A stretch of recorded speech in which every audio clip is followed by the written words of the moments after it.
relate to each other. One great character of the Ramayana, which I'm sure everyone likes to know, and I promised one of our doctors before the meeting to talk about, is Hanumanji.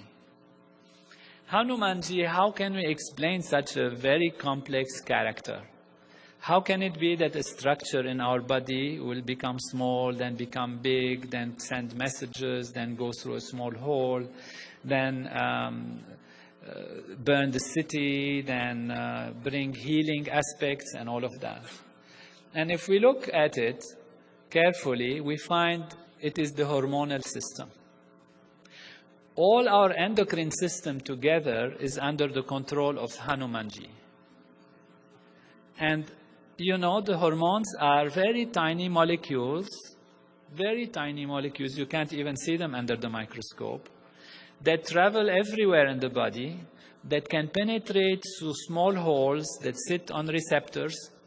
They send messages, they are messengers actually, and therefore this is how it is a message.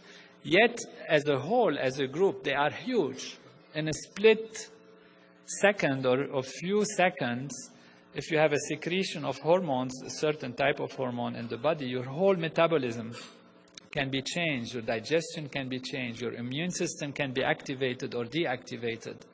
And when you look in the Ramayana and see how Hanumanji is described, you actually find that this is a physiological description of the entire hormonal system. I let you read how the Vanaras, which are the monkey-like aspects, are actually guided, and their king, Vali and Sugriva, and the relationship between them, and how they actually control the hormonal system. If we look at the pituitary gland, which is called the master gland of the body, we find that the anterior pituitary gland is Sugriva, and the posterior pituitary gland is Vali. Angada is the son of Vali.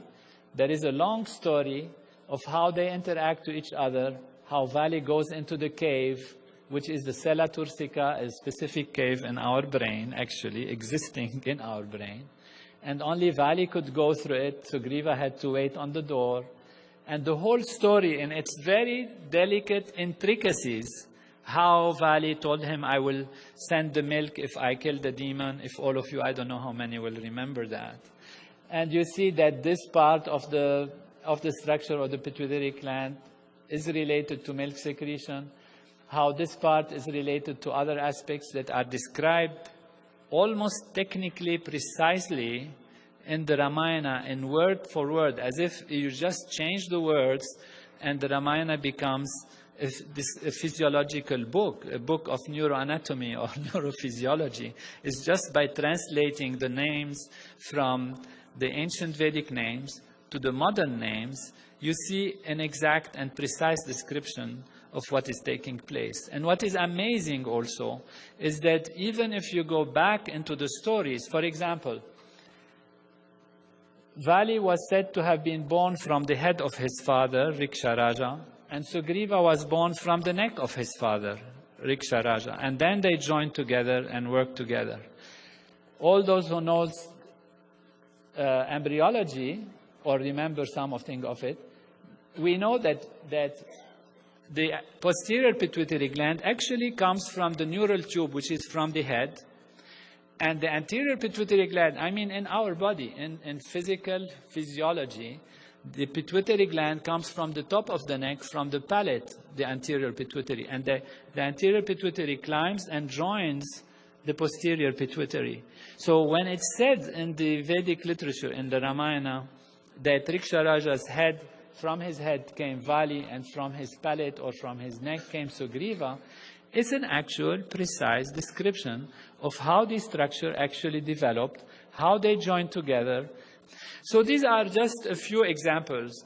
The time doesn't allow us to go into it. Ramayana is so delightful. We could spend the whole night talking about Ramayana and certainly seeing how it connects to our body. But that's the point of the evening today, is to give us an idea of how actually we are Veda, in a physical way, how Ram is within us, Sita within us, Hanuman, Ravana also somewhere, and how they all interact, and how the story of the Ramayana is the story of our own development and our growth in higher states of consciousness, and how by actually achieving enlightenment and higher states of consciousness, we understand all the developments of the Ramayana taking place within us. This is the story of how creation is made, how life is made, how our body is made, how our society works, and how our universe works.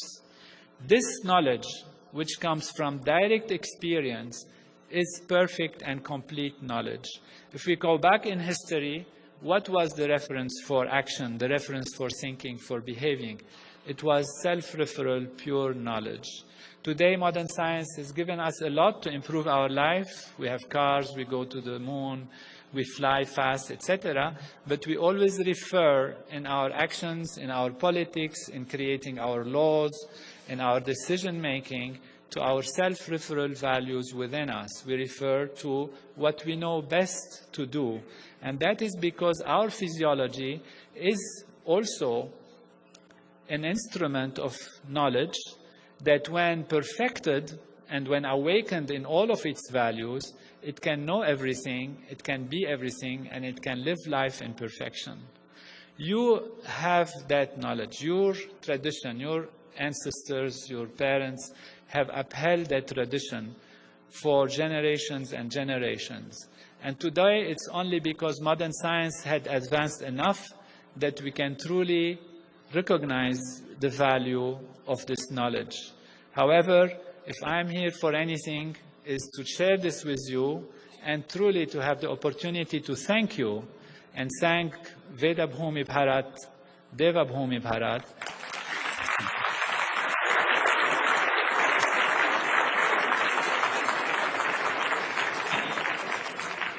and the holy tradition of Vedic Master, and of course my teacher, Maharshi Mahesh Yogi, for maintaining this knowledge and giving it to the world for the creation of a true Ram Raj, heaven on earth everywhere. Jai Guru.